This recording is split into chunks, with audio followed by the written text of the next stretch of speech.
With the 4th of July rapidly approaching, the controversial so-called One Big Beautiful Bill is headed to the Senate. And the question uppermost in many people's minds is who is going to win and who's going to lose? The estimation is that the tax cuts will amount to about $4.5 trillion. The spending cuts are about $1.2 trillion, and that's to Medicaid and things like the SNAP program. Many commentators are calling this one of the most unfair and regressive budget bills to ever be proposed. And if it goes through, it is going to make people suffer. And at the heart of it, the proposed spending cuts are $1.2 trillion. It also targets the sick with Medicaid cuts, severe Medicaid cuts. We're talking 11.8 million people that will lose their healthcare insurance. At the core of it, you could call this the reverse Robin Hood bill, stealing from the poor to give to the rich. Because when you look at the winners and losers, the billionaires get major tax cuts, where the poor lose significant services that many rely on. Things like the SNAP program, which is basically food stamps for families. It's basically food for children in schools. SNAP stands for Supplemental Nutrition Assistance Program. It covers things like food stamps and groceries for people that need assistance. And this includes young children in schools who otherwise might become malnutritioned. Children who need food, who are what are called food insecure. That means they're not getting enough food, even if their parents are working multiple jobs. And you could characterize it as literally taking the food out of children's mouths. Parents that are working multiple jobs and cannot make ends meet rely on the SNAP program to feed their children. Meals on Wheels for the elderly are being taken away. People that rely on people delivering food to sustain themselves are going to, starve? And the sick lose in this. An estimated 11.8 million people will lose their health insurance. So the losers are children, the losers are the elderly, and the sick. That's the other group that they're targeting, with major cuts to Medicaid and Medicare. All the while, the tax cuts benefit the top 1%, and particularly the top 0.1%, 1 in 1,000. Because, hey, they need bigger yachts, more cars, bigger mansions. In the Trump administration's estimation, they look after their friends. Poor children who are going to starve and have the food taken out of their mouths, sick people who are going to lose their medical insurance, and the elderly who rely on Meals on Wheels to eat are going to have their programs cut significantly. Does this seem fair? The poorest people take the biggest hit in the cuts, and the richest people get the most in the tax cuts. Another winner is ICE with $350 billion increase to the funding so that more masked men with automatic weapons can terrorize more communities and abduct more people. And this is to offset the fact that ICE and the Department of Homeland Security has already burned through their entire budget for the year. And all the while, the federal deficit, the national deficit, increases. The estimations are about $3.3 trillion, according to the Congressional Budget Office. We were told that this was going to be reduced, not increased. Even Elon Musk has raised objections to this, as have many people, even Republican senators.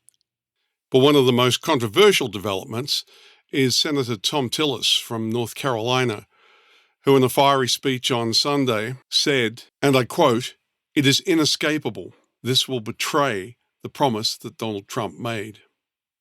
Tillis also made a comment suggesting that amateurs had, and I quote, "no insight into how these provider tax cuts are going to be absorbed without harming people on Medicare, and threaten the insurance of 630,000 people, especially Medicaid expansion beneficiaries." And he made this speech after declaring that he wouldn't contest re-election for his Senate seat. And he said this on Sunday night. By all accounts, his speech was forceful. He clearly denounced the cuts to Medicaid. He also accused the bill of having a lack of rigour, certainly in the legislative process. Further, Tillis's office published an analysis showing a $32 billion impact on North Carolina. And not surprisingly, Donald Trump came out criticising Tillis, saying the following, and I quote, "Tillis is a talker and a complainer, not a doer. He's even worse than Rand Fauci Paul." And this was on Truth Social. And here's an interesting number. The Republicans are trying to claim a $500 billion reduction in the deficit. And even some conservative economists are skeptical. Some critics have called this magic math, that somehow $3.3 billion in deficit becomes a $500 billion reduction. We were told that the government's deficit was going to be reduced, and yet here we are, looking at a $3.3 trillion increase. This increase was estimated by the CBO. And the CBO, the Congressional Budget Office, estimates a $3.3 trillion increase to the national deficit after we'd been told that this was going to be reduced. And interestingly, two Republican senators, Murkowski and Collins, sided with Democrats on particular things like rural hospitals and on food stamps. And over the past few days, there have been many amendments. So the voting has been close, particularly during the amendment process, which really shows that even staunch Republicans have deep reservations about this bill. In fact, many have publicly been critical of various aspects of it. So it's not like a united front. And there's a reason for that. That's because this bill is so far-reaching, has so many controversial aspects to it. And at the core of it, as I said earlier, it's like a reverse Robin Hood bill, stealing from the poor to give to the rich.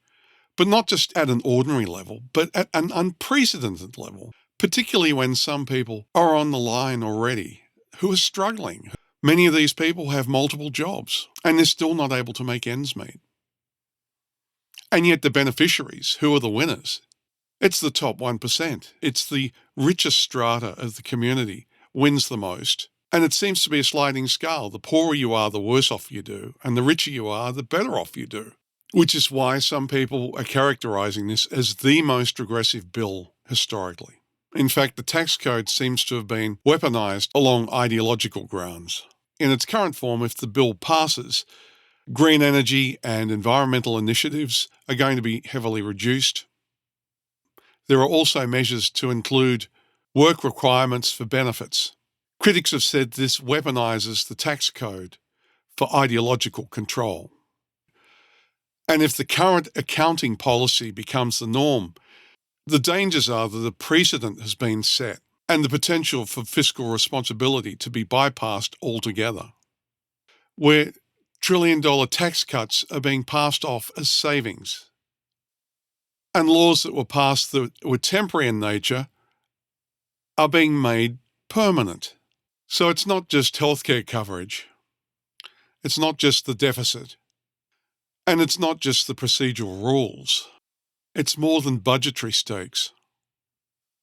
The stakes go deeper to constitutional stakes. This is more than one big bill. It's a major test for the guardrails of democracy. And so in this brief report, I'm glossing over a whole lot of detail because we're talking a 960-page document.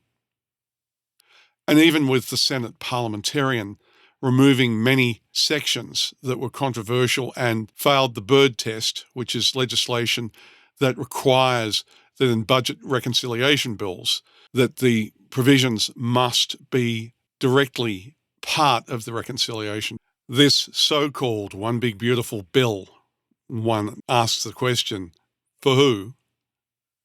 Some have described it as being ugly. So I'd be curious to know what other people think, how it's going to affect them. Do you think this is fair? Do you think cutting programs that are going to have a negative impact on the living standards of the poor, the sick, and the elderly, while giving major tax cuts to the richest people in the country, do people think this is fair? Do people think that this is fair? Giving tax cuts to the super wealthy for what?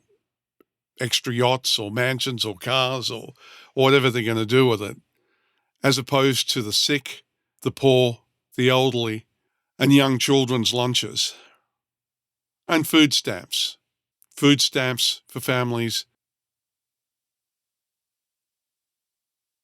So on the one hand, mansions, yachts, cars, jets, whatever else, healthcare, food.